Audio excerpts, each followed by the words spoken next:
Head ETV win Nitin గారిని మాట్లాడాల్సిందిగా కోరుకుంటున్నాం. అందరికీ నమస్కారం అండి. ముందు సో ఇది పరామర్శ సభకు విచ్చేసిన అతిథులందరికీ చాలా థ్యాంక్స్.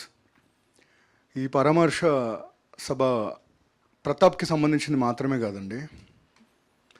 లోపల బాధను దాపెట్టుకొని బయటికి చెప్పుకోలేక, చెబితే ఎవరు వినరేమో, చెబితే నవ్వుతారేమో, అసలు చెప్పడానికి ఎవరు లేరేమో, వినడానికి కూడా ఎవరు లేరేమో అనుకొని లోపల బాధలు దాపెట్టుకుంటూ బయటికి నవ్వుతూ సమాజంలో వెలివేయబడిన ప్రతి మగాడి పరామర్శ సభ ఈ పాపం ప్రతాప్. సో చాలా తక్కువ సార్లు మాట్లాడుతూ ఉంటాం. సో దిస్ ఈజ్ నాట్ ఇదేదో మేల్ షావినిజం, ఫెమినిజం అదంతా కాదండి. It's all human. చాలాసార్లు మనకు మగాళ్ళ కష్టాలు చాలా చిన్నగా కనిపిస్తూ ఉంటాయి. వీడికి ఏం ప్రాబ్లమ్స్ ఉంటాయి, బాగానే ఉన్నాడు కదా అని. సో నవ్వే ప్రతి మొహం వెనకాల చాలా బాధలు ఉంటాయి కదా. సో అలాంటి బాధలన్నిటినీ చాలా నవ్విస్తూ ఒక రిప్రజెంటేషనే ఈ పాపం ప్రతాప్.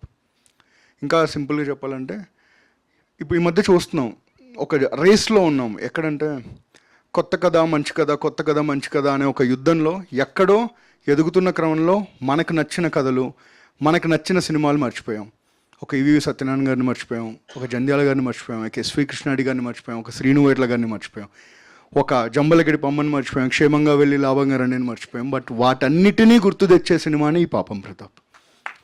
17వ తారీఖు ఏప్రిల్లో కుటుంబ సమేతంగా వచ్చి ఖచ్చితంగా ఈ సినిమా మీ అందరికీ నచ్చుతుంది అనే ఒక హామీ మేమందరం ఇస్తున్నామండి. ఎందుకంటే ఈటీవీ విన్ నుంచి థియేట్రికల్స్ లాస్ట్ ఇయర్ మొదలయ్యాయి. లిటిల్ హార్ట్స్ ముందు కూడా రకరకాల ప్రశ్నలు ఉండ, ఇదేంటి చిన్న సినిమాలా ఉంది, ఇది ఓటీటీ సినిమానా థియేటర్ సినిమానని. ఖచ్చితంగా రండి సార్, మీ అందరి టికెట్ డబ్బుకు మేము గ్యారంటీ ఇస్తున్నామన్నాం. మీరందరూ 10 రెట్లు డబ్బు మాకు తిరిగి ఇచ్చారు. మేము ఇచ్చింది మీకు ఆనందమే, మీరు మా అందరికి రెట్టింపు ఆనందం ఇచ్చారు. బెస్ట్ ఫిలిం ఆఫ్ ద ఇయర్గా మీరు డిక్లేర్ చేశారు. సేమ్ మళ్ళీ రాజు వెడ్స్ రాంబాయ్ రిలీజ్ ముందు కూడా మమ్మల్ని నమ్మి ఈ సినిమాకి ఒక్క షోకి రండి సార్, ఆ తర్వాత మీరే మళ్ళీ వస్తారని చెప్పాను. దాన్ని తీసుకెళ్ళి గద్దర్ అవార్డ్స్లో బెస్ట్ ఫిలిం చేశారు. మళ్ళీ 3వ సారి చెప్తున్నాం, మమ్మల్ని నమ్మి మళ్ళీ ప్రీమియర్ షో వరకు రండి సార్. ప్రీమియర్ షో తర్వాత పొద్దున మీరే మీ ఫ్యామిలీని తీసుకొని వస్తారు. That is the promise that we are making on behalf of the entire Papam Pratap team. ఎందుకంటే ఈటీవీ విన్లో మేము ఉద్యోగం చేయమండి, మేము కథలు చెప్తాం. మేము 9 to 5 జాబ్ చేయమండి. మేము మా రోజంతా సినిమాల మీదే ఉంటుంది. ఎందుకంటే ప్రతి ఒక్కరు ఒక క్యూరియస్ స్టోరీ టెల్లర్. అక్కడ ప్రతి ఒక్కరు fantastic young team.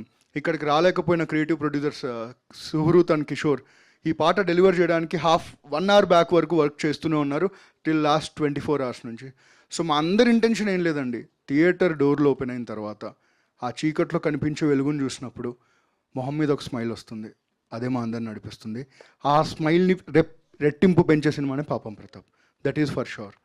And so ఇంతకన్నా ఎక్కువ సేల్ చేస్తున్నానని చెప్పట్లేదండి. ఎందుకంటే ప్రతి సినిమాలో సమస్యల్ని డిస్కస్ చేసే సినిమాలు చాలా వచ్చి ఉంటాయి, కానీ పరిష్కారం చెప్పే సినిమాలు చాలా తక్కువ వచ్చి ఉంటాయి. ఈ సినిమాలో పరిష్కారం ఉంది. సో ఇందులో ఉన్న సమస్య ఏంటి ఏంటి ఏంటి మీరు అలాంటి సమస్య అనుకుంటున్నారు, ఇది అలాంటి సమస్య కాదు, ఇది ఇంకోలాంటి సమస్య. కానీ ప్రతి ఒక్క మగారి లైఫ్లో ఎప్పుడో ఒకసారి ఫేస్ చేసిన సమస్య ఇది. వాటన్నిటికీ సొల్యూషన్ ఈ April 17th రోజు మీ ఇంటి దగ్గర ఉన్న థియేటర్లో దొరుకుతుంది. పాపం ప్రతాప్ ఖచ్చితంగా మీ అందరినీ ఎంటర్టైన్ చేస్తుందని కోరుకుంటున్నాం.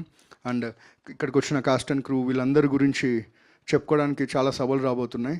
చివరిగా ఒకే ఒక మాట, చాలా పెద్ద పెద్ద సినిమాల మధ్యలో వస్తున్నాం, చాలా పెద్ద పెద్ద మంచి సినిమాల మధ్యలో వస్తున్నాం. పెద్ది డెకాయిట్, నిన్న రిలీజ్ అయ్యి సక్సెస్ అయిన సినిమాలు, వీటన్నిటి మధ్యలో వస్తున్న ఒక చిన్న సినిమా కానీ చాలా పెద్ద మనసున్న సినిమా పాపం Pratap. April 17th summer holidays start అవుతున్నాయి. ఫ్యామిలీస్తో రండి. ఖచ్చితంగా మీ టికెట్కి రెట్టింపు డబ్బుని మేము గ్యారంటీ చేస్తాం. Thank you so much.